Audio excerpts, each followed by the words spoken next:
खबर नालंदा से, जहां सूबे के सभी सरकारी स्कूलों में एक समान छुट्टी के लिए जल्द ही कानून बनाए जाने का संकेत शिक्षा मंत्री विजय कुमार चौधरी ने दिए। उन्होंने कहा कि इस पर विचार चल रहा है, जल्द ही सरकार इस पर ठोस निर्णय लेगी।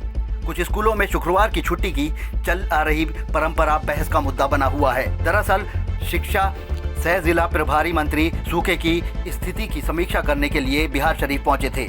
उन्होंने शिक्षकों की कमी पर भी चिंता जाहिर करते हुए कहा कि बहुत जल्द सूबे में 1 लाख से अधिक शिक्षकों की बहाली की। मंत्री ने कहा कि गैर शिक्षण कार्य में शिक्षकों को मुक्त किया जाएगा। उन्होंने कहा कि भवन विहीन विद्यालयों का भवन हर हाल में बनाया जाएगा। अधिकारियों के साथ उन्होंने हरदेव भवन में 2.5 घंटे तक विभागीय कार्यों की समीक्षा की। नालंदा में सूखे की स्थिति पर कहा कि हालांकि कुछ दिनों में कुछ हल्की बारिश हुई है, थोड़ी राहत मिली है। जिले में 25% बारिश हुई है। मंत्री जी ने कहा कि सीएम नीतीश कुमार आपदा की स्थिति के प्रति काफी गंभीर हैं। सूखे की आशंका को देखते हुए किसानों को डीजल अनुदान दिया जाएगा।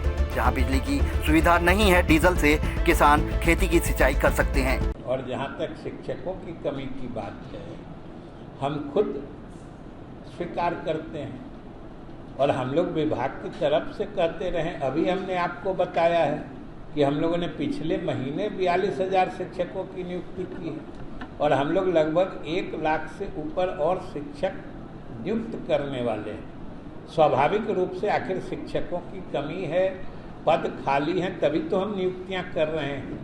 और जब नियुक्तियां कर लेंगे तब इन्हीं शिक्षकों को तो उन विद्यालयों में फिर हम पदस्थापित करेंगे, तो स्वाभाविक रूप से शिक्षकों की कमी दूर होगी और पढ़ाई नियमित चलेगी। उसको सुधारने के लिए। नालंदा से टाइम 8 के लिए ऋषिकेश की रिपोर्ट। खबर नालंदा से, जहां सूबे के सभी सरकारी स्कूलों में एक समान छुट्टी के लिए जल्द ही कानून बनाए जाने का संकेत शिक्षा मंत्री विजय कुमार चौधरी ने दिए। उन्होंने कहा कि इस पर विचार चल रहा है, जल्द ही सरकार इस पर ठोस निर्णय लेगी। कुछ स्कूलों में शुक्रवार की छुट्टी की चल आ रही परंपरा बहस का मुद्दा बना हुआ है। दरअसल शिक्षा सह जिला प्रभारी मंत्री सूखे की स्थिति की समीक्षा करने के लिए बिहार शरीफ पहुंचे थे।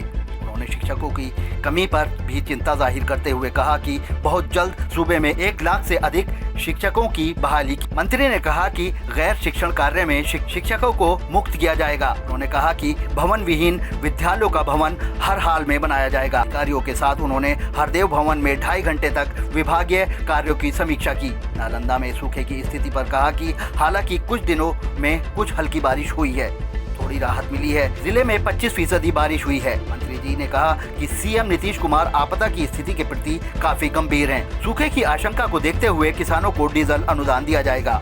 जहां बिजली की सुविधा नहीं है, डीजल से किसान खेती की सिंचाई कर सकते हैं। और जहां तक शिक्षकों की कमी की बात है, हम खुद स्वीकार करते हैं और हम लोग विभाग की तरफ से कहते रहे। अभी हमने आपको बताया है कि हम लोगों ने पिछले महीने 42,000 शिक्षकों की नियुक्ति की है और हम लोग लगभग 1 लाख से ऊपर और शिक्षक नियुक्त करने वाले हैं। स्वाभाविक रूप से आखिर शिक्षकों की कमी है, पद खाली हैं, तभी तो हम नियुक्तियां कर रहे हैं। और जब नियुक्तियां कर लेंगे तब इन्हीं शिक्षकों को तो उन विद्यालयों में फिर हम पदस्थापित करेंगे, तो स्वाभाविक रूप से शिक्षकों की कमी दूर होगी और पढ़ाई नियमित चलेगी। उसको सुधारने के लिए। नालंदा से टाइम 8 के लिए ऋषिकेश की रिपोर्ट।